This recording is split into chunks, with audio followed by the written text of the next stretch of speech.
Igor the dog has a group of unlikely playmates.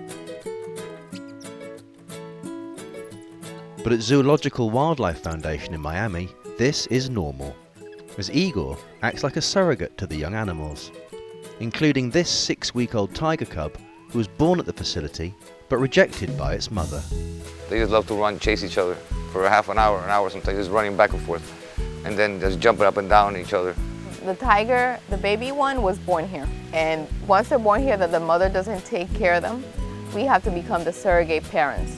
Mario will take over the first few weeks, then he'll start teaching the staff to take over and taking care of the feedings during the day, and then he'll take over at night. And that's how it works. And then eventually, Igor will be a part of that also, because he'll lick them, he'll play with them, and then that becomes the nourishing part. That's the best way to grow an animal with a dog. They become more friendlier, more easy, more caring.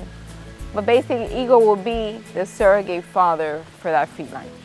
And owner Mario says the dog is just following his lead.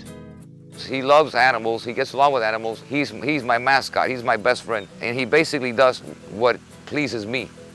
This is the way I analyze it. He does what I love to do because I love to do it. And he knows I love these animals, so he shares that love with me. That's the way I see it. Mario and his wife Maria have run the animal conservation facility for the last 16 years. And we are accredited by the ZAA of America. We do anything to do with preservation, conservation of exotic wildlife that are disappearing on a daily basis. They got Igor 3.5 years ago. I have a very good friend of mine that I've known for years. For all his life, he's been training dogs for the police departments, for customs, and I've been asking him to get a dog that will get along with everything. And it took a long time. It took like 8 months of bringing me different dogs, and Igor came about. And as soon as I saw his face, I thought, this is the one.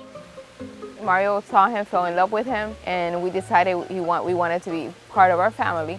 And ever since, he's just played a big role for us, for the family, for other animal companions that we have at home, any baby animals, baby tigers, felines, and he's also played a part with the visitors that come here. They fall in love with him. There's plenty of rough and tumble, but Mario and Maria aren't worried about the animals hurting each other.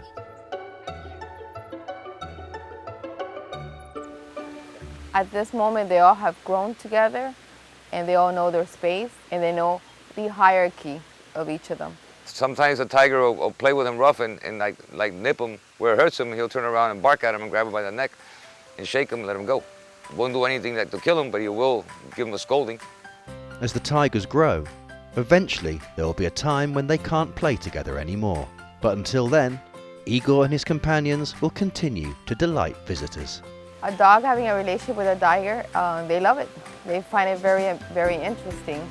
And we have people coming back here and visit us again and again. He's a character.